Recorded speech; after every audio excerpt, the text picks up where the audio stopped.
Welcome aboard the Ferry of Knowledge. My name is Luca, and I'll be your captain tonight. As we begin our journey, find a comfortable position, somewhere you can rest, and allow the day to slowly loosen its hold. In a moment, we'll set sail together, leaving behind noise, distraction, and the weight of the waking world. Take a deep breath in through the nose and out through the mouth as the Ferry of Knowledge quietly departs.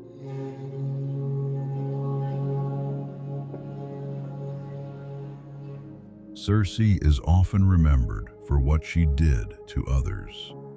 This story lingers instead on who she was before strangers arrived, her solitude, her knowledge, and the island that learned her rules long before any ship appeared.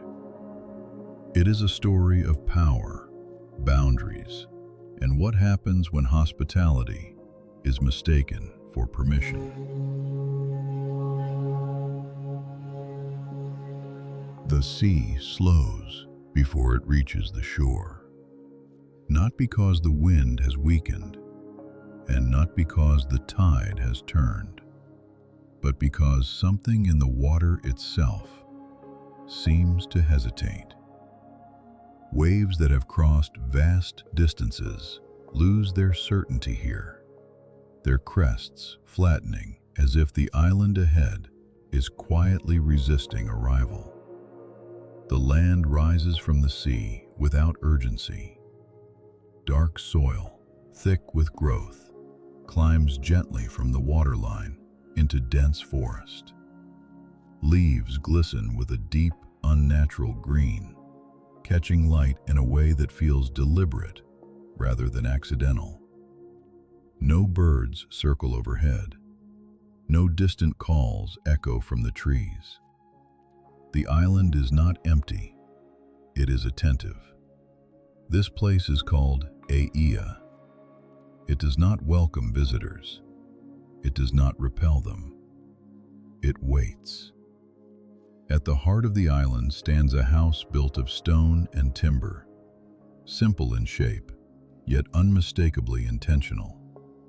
Smoke lifts from its roof in a thin, steady line, rising straight into the air as if undisturbed by wind. Around it, the forest parts just enough to allow the structure to exist without being swallowed by growth. Inside that house lives Circe. She moves through the space without haste, her presence unmarked by anxiety or urgency. Every object within reach has been placed with care, not decoration, but preparation. Bowls rest where hands will naturally reach them. Bundles of herbs hang in careful order, each tied and labeled by memory rather than ink. Fire burns low. Circe knows the island as an extension of herself. She knows where the roots grow bitter, where the leaves carry sweetness, where the sap thickens into something that can change the body if prepared correctly. Knowledge here is not hidden. It is layered, waiting for the right hands. Circe's power does not come from chaos. It comes from understanding. She was not always alone, but solitude suits her. It keeps the world at a distance that allows her to observe it clearly. Men pass through the wider world with speed and noise, driven by hunger, conquest, and certainty. On Aeaea, such forces lose their momentum. Here, things slow.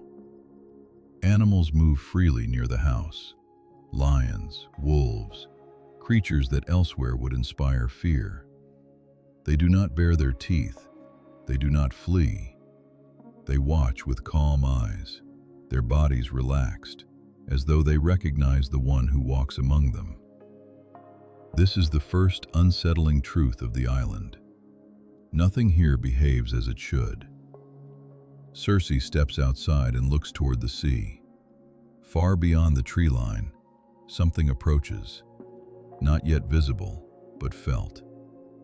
A disturbance carried across water, subtle but persistent. She does not turn away. She does not prepare defenses. She has learned that strangers reveal themselves best when they believe they are unobserved. Whatever is coming will arrive soon enough, and when it does, the island will not react with violence or fear. It will respond with hospitality. That is what makes it dangerous. Circe had not been born into obscurity. Her blood carried light. She was the daughter of Helios, whose path crossed the sky each day without deviation, and whose gaze revealed everything it touched. From him, Circe inherited clarity, the ability to see what others missed, to notice patterns beneath motion, and to endure long stretches of time without impatience. Her mother's nature was quieter, older, drawn from the deep currents of the world rather than its blaze. From that lineage came patience, memory, and a sensitivity to subtle change. Where Helios illuminated, this other inheritance taught Circe how things became. As a child among gods and lesser divinities, Circe was neither celebrated nor feared. She was observed. Others possessed gifts that announced themselves immediately, strength that shook the ground, beauty that drew attention without effort, voices that could command crowds. Circe's talents unfolded slowly. She listened longer. She lingered. She learned the names of things not for power, but for precision. She learned that words mattered, not as declarations, but as instructions. Plants responded to careful preparation. Roots released different qualities depending on how they were cut, dried, or mixed. Fire altered substances not by force, but by patience. Even sound, spoken at the right moment, with the right intent, could shift the nature of what it touched. This was not the kind of power that impressed a gathering. It was the kind that endured. Among the gods, such power often went unnoticed until it became inconvenient. Circe found herself corrected, dismissed, or quietly displaced. Her skill did not fit neatly into hierarchies built on dominance and spectacle. Where others ruled through command, Circe changed things through understanding. In time, the distance grew. She did not rebel. She did not plead. She left. Aeaea was not chosen at random. It lay far from centers of power, distant from courts where authority demanded obedience.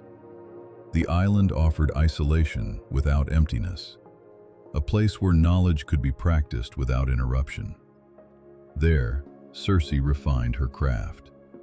She learned which transformations were permanent and which could be reversed. She learned that change was rarely neutral. It carried meaning, consequence, and memory. Most importantly, she learned that power used without observation became crude, and that control achieved through fear was always temporary. The animals on the island were not accidents. They were results. Each had once been something else, shaped by desire, impulse, or intrusion. Circe did not destroy them. She altered their direction. In doing so, she learned how easily certainty could be stripped away, and how quickly a form could reveal the truth of a nature already present. Aeaea became quiet, not lifeless, but composed. Circe lived there not as an exile, but as a caretaker of boundaries, between hunger and restraint, between invitation and consequence. She did not seek visitors, but she did not refuse them either. She understood something most never did. When strangers arrive, they always believe they are the ones who will decide what happens next. That belief was about to be tested.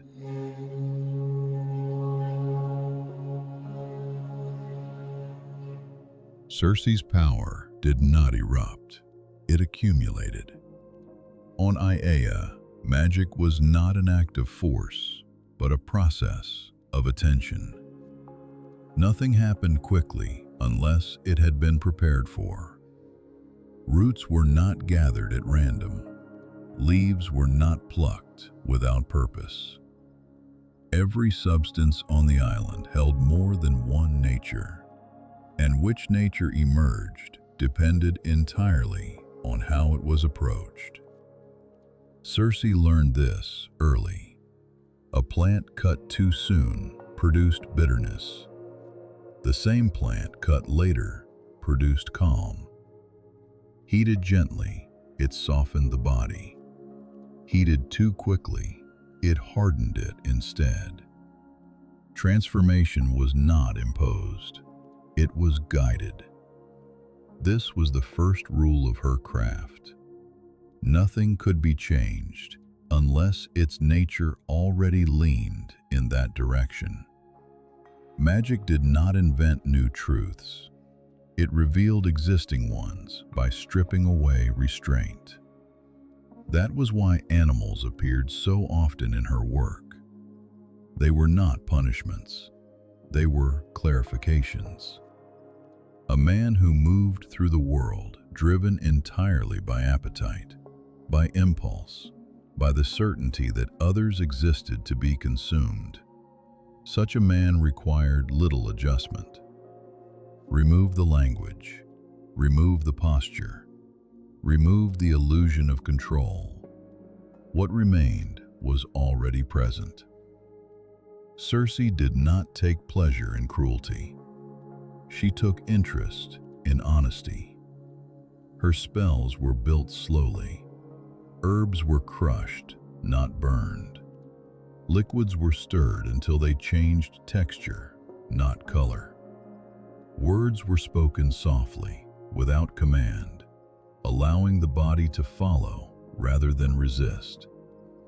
Resistance made transformation unstable. Consent, even unconscious consent, made it complete. This was the second rule. Force created chaos, but invitation created permanence. Those who entered her house were never dragged inside. They walked willingly across the threshold. They accepted food. They drank. They relaxed.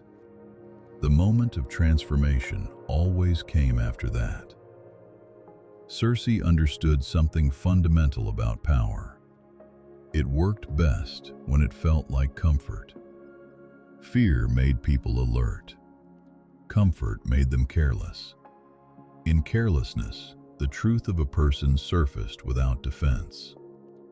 On Aeaea, transformation was not an explosion of light or sound. It was quiet. A pause mid-breath.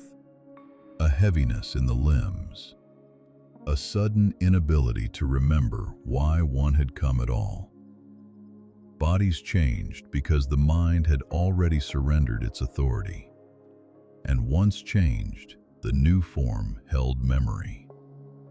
The animals on the island were calm because they remembered what they had been, and because they understood, instinctively, that resistance had ended badly.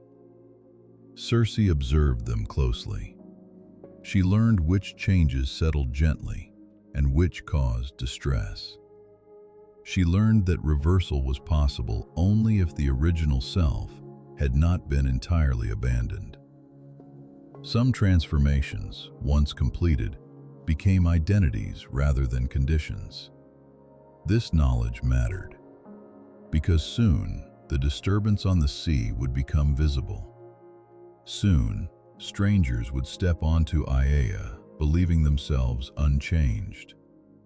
Soon, Circe would be required to decide, not whether she could act, but how. Power, after all, is not defined by what it can do. It is defined by when it chooses to move.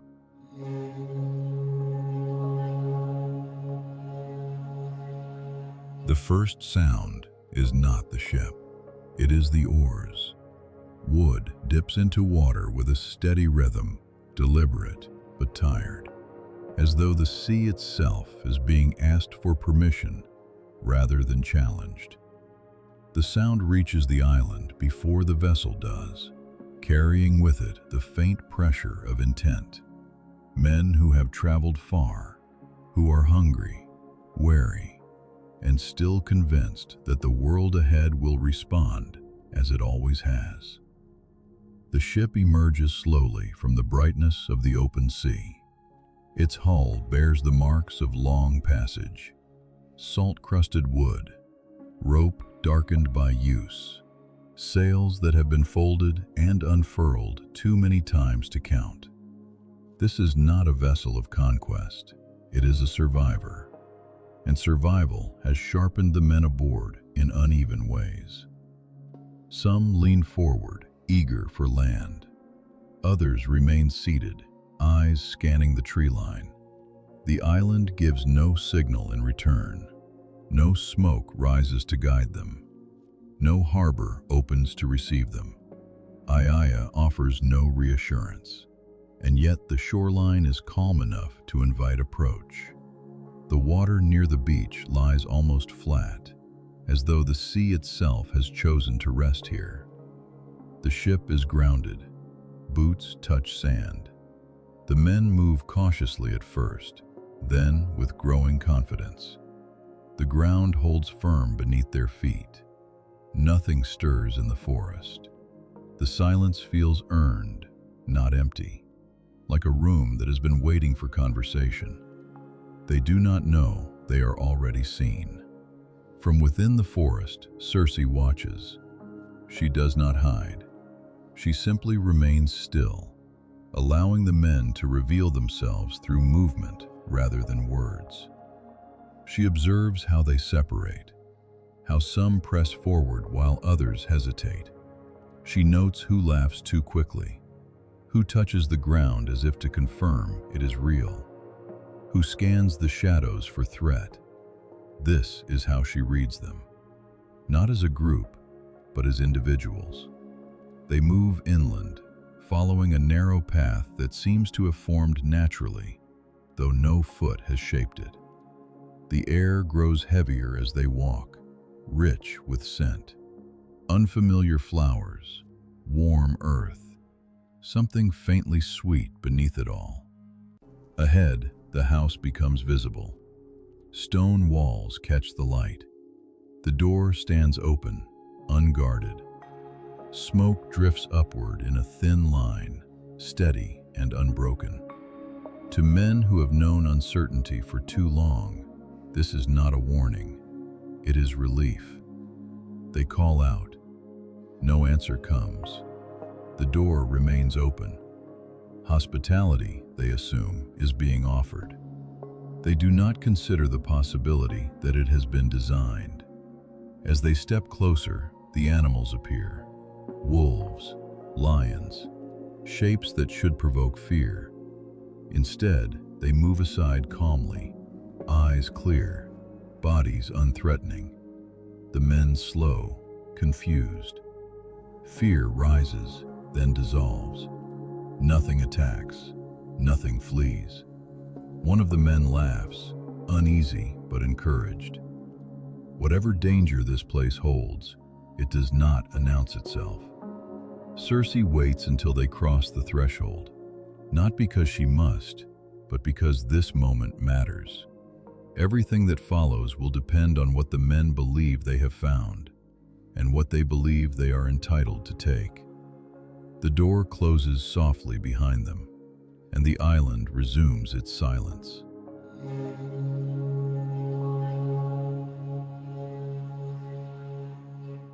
Inside the house, the air is warm.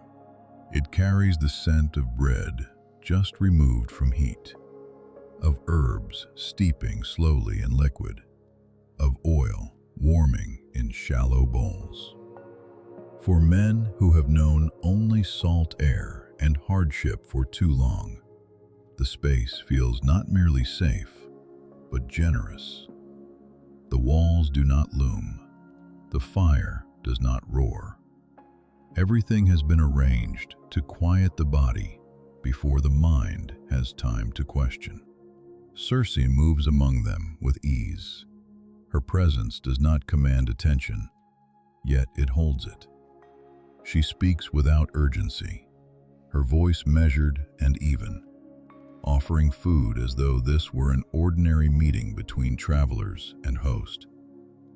There is no tension in her gestures, no sign of defense, nothing to suggest that what is being offered carries more than nourishment. The men accept eagerly. They sit, they eat, they drink. The wine is rich, deeper than what they have known before, carrying a sweetness that spreads warmth through the chest before the mind can register its strength. Mixed within it are elements prepared long before their arrival. Roots softened by time, leaves crushed into fine powder, liquids blended not to mask, but to guide. This is not poison, it is a threshold. As the men drink, conversation loosens, shoulders drop. The vigilance shaped by travel begins to fade. The body settles into comfort, and with that comfort comes a subtle surrender. The moment resistance dissolves, the work is already done. The change does not arrive all at once. A heaviness settles into the limbs. Speech becomes slower, less precise. Memory loosens its grip on intention. One man reaches for his cup again and finds his hand no longer shaped for it. Another attempts to rise and stumbles, balance shifting into something unfamiliar.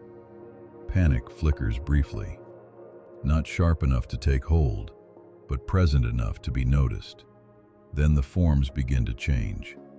Not violently, not grotesquely.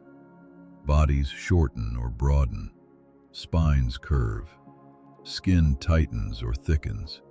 Language slips away first, leaving behind sensation without structure. Where there had been confidence, there is now instinct. Where there had been hunger for conquest, there is now hunger, simple and immediate. When the transformation completes, animals stand where men once sat. They do not cry out. They do not attack.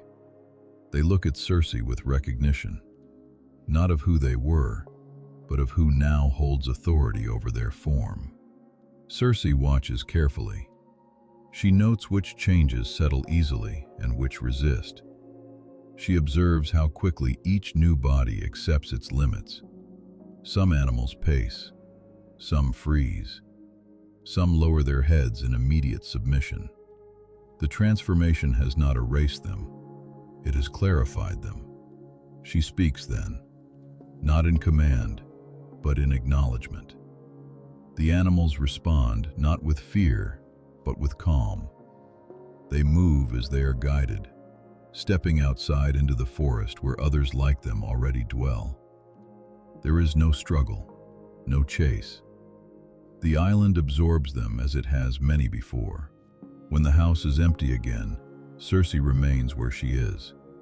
She does not rush to follow. She does not linger in triumph. This has not been an act of anger or indulgence. It has been a correction, a boundary enforced quietly, without spectacle. The men crossed a threshold believing themselves unchanged. The island responded by revealing what lay beneath that belief. Circe cleans the cups. The fire is tended. The herbs are returned to their places. Order resumes. Outside, the animals settle among the trees, their movements unhurried, their presence woven seamlessly into the life of Aeaea. The disturbance that arrived by sea has been contained, reshaped, and absorbed. For Circe, this is not an ending. It is a return to stillness. But beyond the edge of the forest, something else stirs, something cautious, deliberate, and not yet willing to enter without understanding. The island, attentive as ever, waits.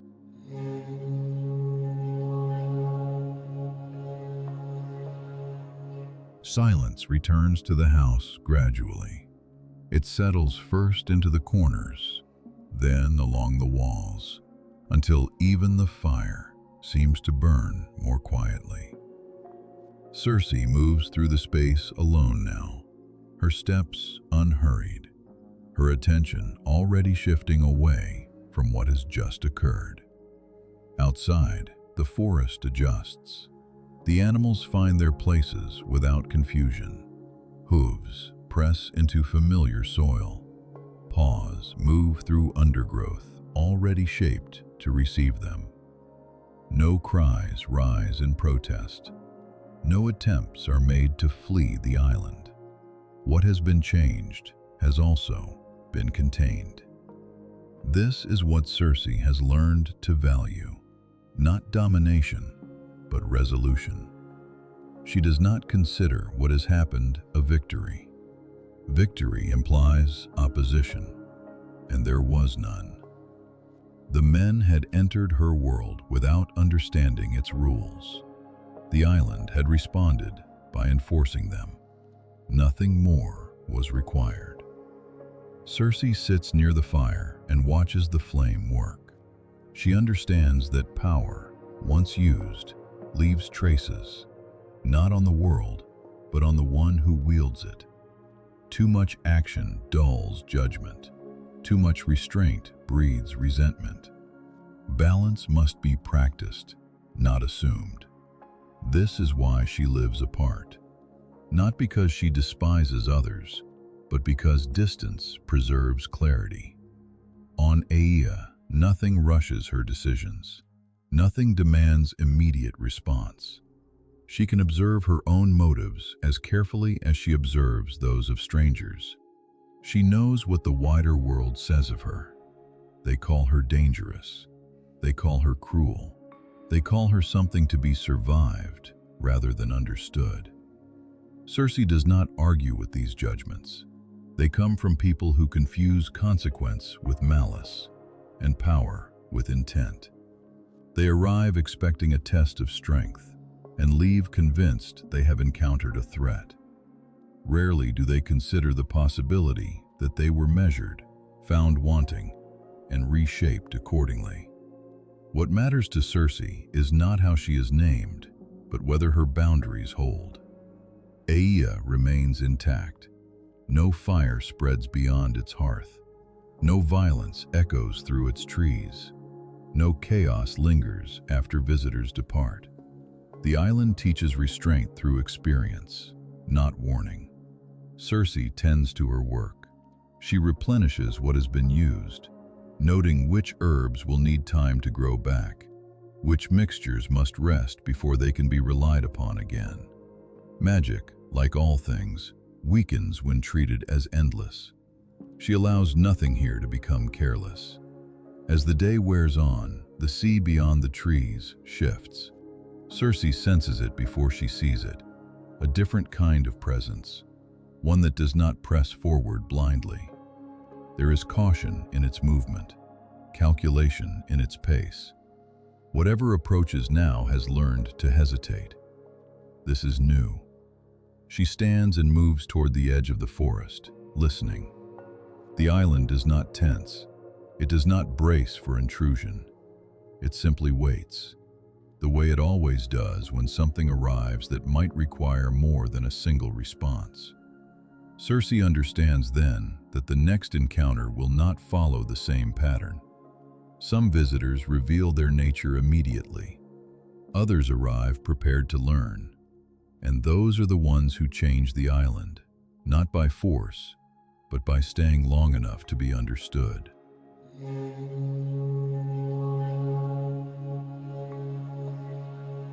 The man who approaches the house does not hurry. He pauses at the edge of the clearing, where the forest thins and the ground opens into light. His hand rests loosely at his side, not on a weapon, not empty either. He takes in the animals first. the way they move without fear, the way they glance toward the house and then away, as though attention itself has been redirected. He understands enough to stop. This man is Odysseus. He has seen places that did not behave as expected. He has learned that danger does not always announce itself through noise or force. What unsettles him here is not threat, but order. An order that does not require guards or walls to maintain itself. He steps forward only when he has decided to. Inside the house, Circe waits. She has already noted the difference. The island has noted it too. This presence does not push. It does not assume welcome. It does not confuse invitation with entitlement. The moment stretches, balanced between entry and refusal. Odysseus crosses the threshold. He does not sit immediately. He does not reach for what is offered. His eyes move through the room, attentive but restrained, reading arrangement rather than decoration. When Circe offers him a cup, he accepts it, and then waits. The pause is small. It is enough. He does not drink. Circe watches him closely. This is unexpected, but not unwelcome. Power reveals itself most clearly when it meets resistance that is not aggressive. She understands at once that this man has been warned, and more importantly, that he has listened. Words are exchanged. They are careful words, measured not to dominate, but to test. Odysseus speaks without challenge, acknowledging the house, the island, and the presence that governs them. Circe replies without evasion, naming nothing directly, offering no denial. The space between them tightens, not with threat, but with recognition. Circe moves first, not with a spell, but with curiosity. She reveals the truth of what has happened to the men who came before him, not as accusation, not as justification, but as fact. Odysseus does not deny their nature. He does not demand their return. He asks instead whether reversal is possible. This question matters. It does not assume entitlement. It does not deny consequence. It accepts that power exists and seeks understanding within it. Circe considers him fully now. She sees intelligence that does not rush to display itself, cunning sharpened by restraint rather than arrogance. A man shaped not only by victory, but by survival. She recognizes that his resistance was not defiance, but preparation. The island remains calm. Circe steps closer and removes what had been prepared, not to threaten, but to signal a shift. The animals outside stir, sensing a change that does not require fear. For the first time since the ship arrived, the path of the story opens outward rather than narrowing. Circe agrees. The men will be restored, not because power has been overcome, but because it has been met. Transformation reverses more gently than it arrives. Bodies return to their former shape, carrying memory with them, not as punishment, but as residue. They emerge altered in posture, quieter in voice, less certain of dominance. Odysseus watches, understanding that this outcome was not won, but granted. Circe does not release them immediately. Time passes. Meals are shared without spells woven into them. Conversation replaces caution. The island, once a place of correction, becomes a place of instruction. Circe speaks of paths beyond Aeaea, of dangers that do not reveal themselves quickly, of choices that must be made before their weight is understood. Odysseus listens. He stays longer than intended. In staying, something shifts. Aeaea is no longer only a boundary. Circe is no longer only a test. For a time, the island becomes a place of learning, not through fear, but through attention. And when departure finally comes, it does not feel like escape. It feels like continuation. The sea opens again. The ship leaves. Circe watches until it disappears beyond the horizon, not with regret, but with recognition. Some encounters change the visitor. Others change the place that received them. This one has done both.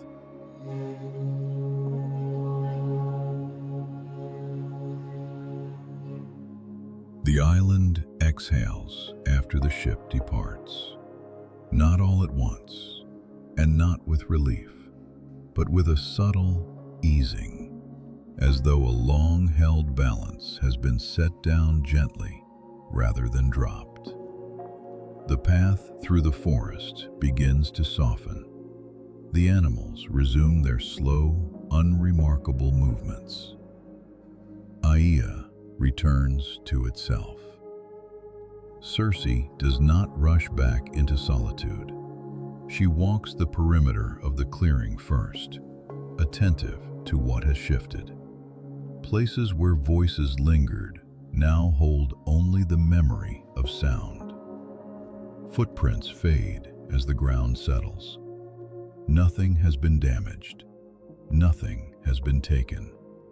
Something, however, has been exchanged. Power was not diminished by restraint. Authority was not weakened by mercy. Circe understands this with a clarity sharpened by use. To reverse a transformation is not to admit error, it is to confirm control. To guide a departure is not to lose hold of the island. It is to decide what the island will mean after the encounter ends. She returns to her work. Herbs are gathered again, not because they are needed now, but because tending is part of continuity. Knowledge must be practiced to remain precise. She dries leaves slowly, mindful of the way time alters their properties. She measures, weights, and records in memory what must not be forgotten. The animals that remain are calm. Some had been men long ago. Others arrived later, shaped by different crossings and different choices. They live without fear because nothing here hunts them. They understand the rules now, not in language, but in posture and habit. Aeaea does not punish, it stabilizes. Circe reflects on what has passed without dwelling on it. The man who resisted did so by listening. The men who were restored left changed. Neither outcome was accidental.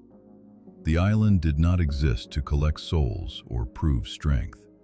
It existed to enforce a truth the wider world often ignored, that power reveals itself most clearly when it chooses not to consume what it could easily dominate. Circe keeps no tokens of the encounter, no gifts, no promises. What remains is internal, a refinement of judgment, a confirmation that solitude does not require stagnation. Encounters need not be repeated to be meaningful. Some arrive to be corrected, others arrive to be understood. Both serve a purpose. As evening settles, the sea darkens beyond the trees. The water reflects the sky without distortion. Aeaea does not pull at passing ships. It does not call out. It waits.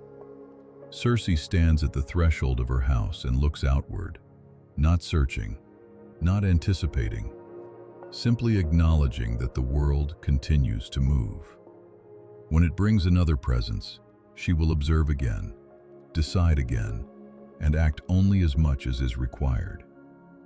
That is what remains after power is used properly. Not absence, but readiness.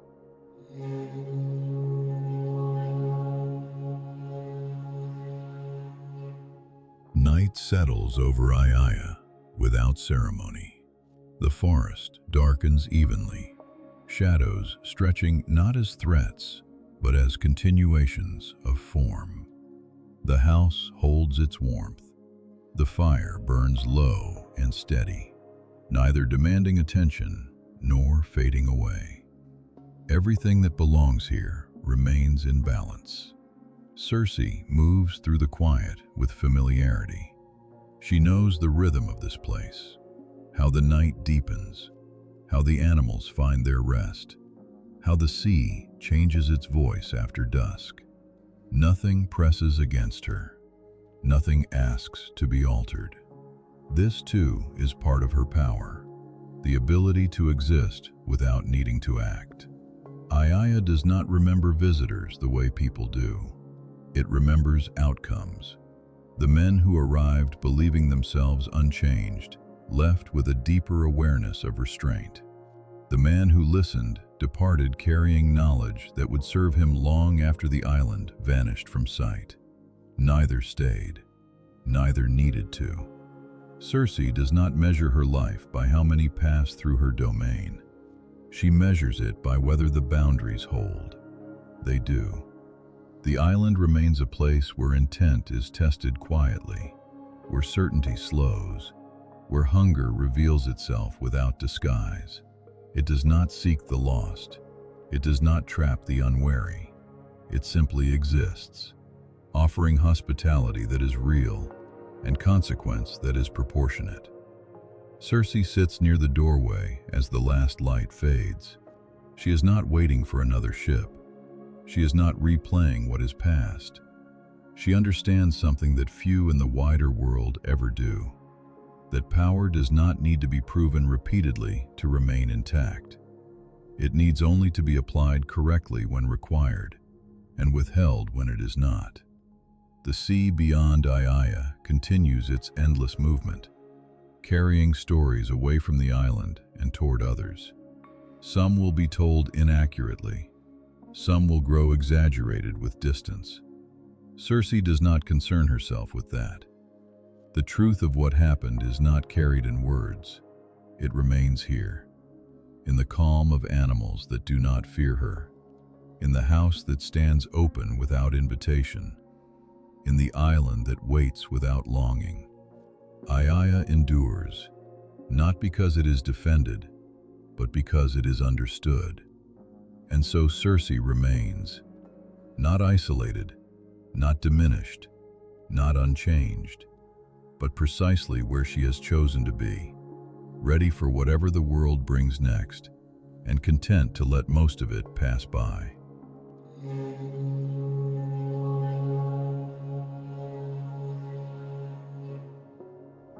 As the story settles, the ancient world grows quiet once more. The places remain, even as the moment passes. Stone holds its shape. Paths rest where they have always been, worn smooth by time rather than memory. In Greek mythology, stories do not vanish when they end. They linger, not as events, but as presence. A mountain remains long after the footsteps have faded. The sea continues its slow movement, indifferent to names and outcomes alike. You can imagine the land at rest now. The palace stands silent beneath the sky. Columns catch the last light of the day before shadow returns. Courtyards empty, and the warmth stored in stone releases itself slowly into the evening air. Somewhere nearby, The sea breathes against the shore. Waves arrive without effort, then withdraw again, leaving the surface of the water smooth and dark. The horizon softens, and the line between sky and sea becomes less distinct. Time moves differently here.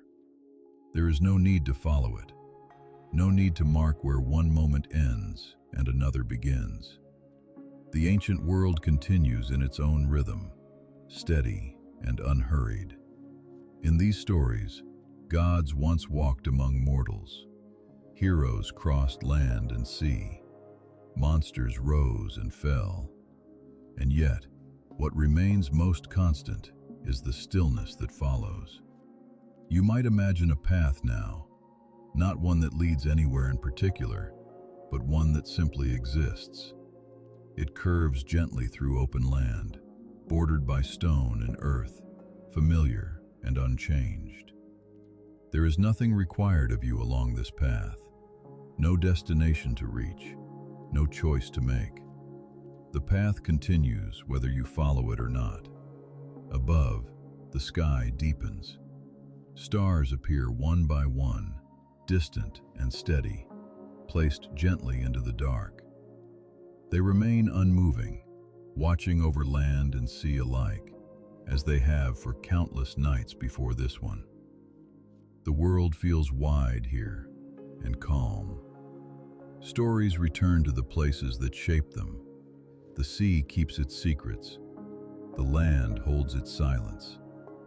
And as everything settles back into its natural balance, there is nothing more for the story to do. It has found its place. And somewhere, beyond the edge of the land and the darkening sea, the Ferry of Knowledge continues its quiet passage, its lantern dimmed, its wake smoothing behind it, carrying stories gently from one shore to another before slipping once more into the night.